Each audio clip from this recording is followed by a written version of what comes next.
ভারতের বৃহত্তম জাদুঘরটি রয়েছে আমাদের এই খোদ কলকাতা শহরে। এটি নির্মিত হয়েছিল 1814 সালে। ভারত সহ বিশ্বের বিভিন্ন দেশের জিনিসপত্র দেখতে পাবেন এই জাদুঘরে এলে। 1 লক্ষেরও বেশি সংগৃহীত বস্তু রয়েছে এই সংগ্রহশালায়। এই জাদুঘরটিতে আছে মোট 6টি বিভাগ: ভূতত্ত্ব, প্রাণীতত্ত্ব, শিল্পকলা, নৃতত্ত্ব, অর্থনৈতিক উদ্ভিজ, পুরাতত্ত্ব। চলুন আজ সব বিভাগগুলো ঘুরে দেখি। আগে বলে দিই এখানে আসবেন কিভাবে।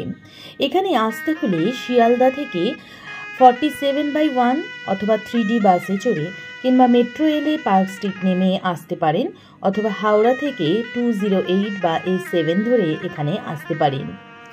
এখন দেখা যাক টিকিটের মূল্য কত। ভারতীয়দের জন্য 75 টাকা জনপ্রতি, 5 থেকে 18 বছর পর্যন্ত 20 টাকা জনপ্রতি, তবে বিদেশি হলে গুনতে হবে 500 টাকা জনপ্রতি। প্রবেশ মূল্য কাটার পর এবার আমরা এই ভেতরে প্রবেশ করলাম। এখানে খোলা থাকে সময় সকাল 10টা থেকে সন্ধ্যে 6টা পর্যন্ত। সোমবার ও ছুটির দিনগুলো যেমন 15ই আগস্ট, 26শে জানুয়ারি এইসব দিনগুলো বন্ধ থাকে। ল্যাপটপ বা ট্যাব নিয়ে প্রবেশ নিষিদ্ধ। ফটো তুলতে গেলে এক্সট্রা টাকা পে করতে হবে। এবার চলুন ঘুরে দেখি ভেতরটা। একতলা ও দোতলা উভয় জায়গায় দেখার জিনিস আছে, তবে আমরা শুরু করেছিলাম বাম দিকে সিঁড়ি দিয়ে উঠে। ডান দিক দিয়ে প্রথমে পড়বে আর্ট গ্যালারি, তারপর পড়বে ইজিপ্টের সেই ঘরটি, যেখানে রয়েছে আমাদের দেখার যে মূল আকর্ষণ 500 বছরেরও বেশি পুরনো মমি। তবে এখানে ফটোগ্রাফি অ্যালাউড নয়। এটা জিওলজিক্যাল গ্যালারি। এখানে ঢুকলে বিভিন্ন পরিবেশে রাখা প্রাণীরা 3Dর মাধ্যমে কিন্তু এখানে দেখানো হয়েছে কোন কোন প্রাণীরা কোন জীবজগতের মধ্যে বসবাস করে।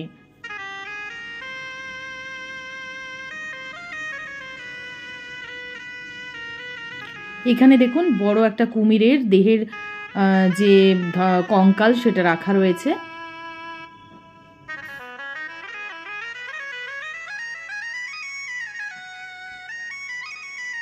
বিভিন্ন ধরনের সামুদ্রিক মাছ এবং সরীসৃপ প্রাণীদেরও এখানে দেখতে পাবেন। বেশ কিছু আছে 3D মডেলের মাধ্যমে।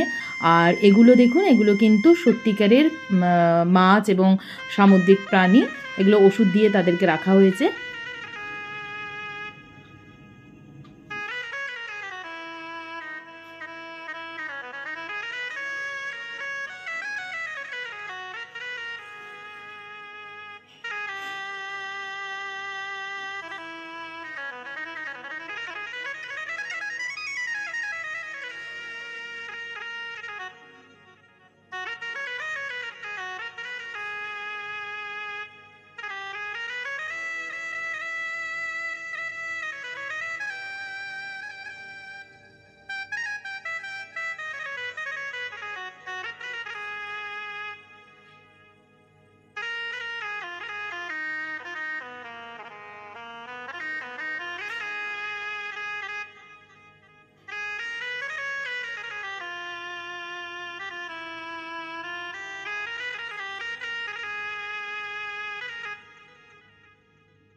এবার আমরা ঢুকবো জিওলজিক্যাল গ্যালারিতে। এখানে যে সমস্ত প্রাণী দেখতে পাবেন সবই কিন্তু স্তন্যপায়ী। সমুদ্রের শিল মাছ থেকে শুরু করে বিভিন্ন ধরনের জন্তু এখানে কিন্তু রাখা আছে। এখন আপনারা দেখতে পেলেন একটা জিরাফ, হাতি, এখানে রয়েছে বিভিন্ন ধরনের হায়না, হরিণ, সেগুলোর এটা এখন দেখতে পাচ্ছেন একটা হাতির কঙ্কাল। যে সমস্ত প্রাণীগুলো এখানে দেখা যাচ্ছে সব কিছু কিন্তু অরিজিনাল। এদের শরীরের ভিতরের অংশগুলো যেগুলো পচে যেতে পারে সেগুলো বার করে দিয়ে বিশেষ কেমিক্যালের মাধ্যমে কিন্তু এদেরকে সংরক্ষণ করে রাখা হয়েছে।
এই ঘরে ঢুকলে দেখতে পাবেন বিভিন্ন ধরনের খনিজ এবং মিনারেলসের সম্ভার রয়েছে।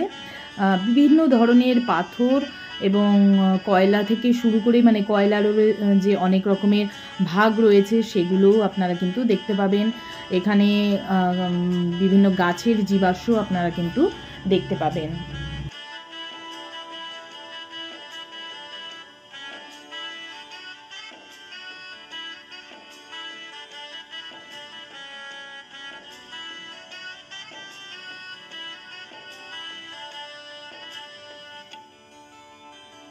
এবার আমরা প্রবেশ করলাম আর্কিওলজিক্যাল গ্যালারিতে। ঢুকলেই দেখতে পাবেন ভারতের বিভিন্ন রাজ্যের বিভিন্ন সময় মাটি খুঁড়ে যে সমস্ত জিনিস পাওয়া গিয়েছিল তার বেশিরভাগটাই দেবদেবীর মূর্তি।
এরপর চলে এলাম কয়েন গ্যালারিতে, যেখানে প্রবেশ করলেই আপনি দেখতে পাবেন বিভিন্ন সভ্যতার সময়কালে কি কি ধরনের মুদ্রার প্রচলন ছিল। স্বর্ণ মুদ্রা, রৌপ্য মুদ্রা, এমনকি ইংরেজদের শাসনকালের সময়ের মুদ্রাও এখানে আপনারা দেখতে পাবেন। পুরো যদি খুঁটিয়ে খুঁটিয়ে দেখতে চান তাহলে কিন্তু মোটামুটি হাতে 2 থেকে 3 ঘন্টা সময় নিয়ে আসতে হবে। পুরোটা তাহলে কিন্তু একদম ভালোভাবে দেখতে পাবেন। অনেকটা বড় জায়গা নিয়ে কিন্তু এই জাদুঘরটা, এটা পৃথিবীর মধ্যেও অনেক প্রাচীন এবং ভারতবর্ষের মধ্যে তো সব থেকে বেশি প্রাচীন। আশা করি আপনাদের আমি কিছু তথ্য দিতে পেরেছি। যদি ভালো লাগে অবশ্যই লাইক, শেয়ার ও কমেন্ট করবেন, এবং নতুন যে বন্ধুরা এখনও আমার চ্যানেলটিকে সাবস্ক্রাইব করেননি তাদের কাছে বিশেষভাবে অনুরোধ করব চ্যানেলটিকে সাবস্ক্রাইব করে নেওয়ার। আজকের মতো তাহলে এখানেই বিদায় নিচ্ছি। টাটা।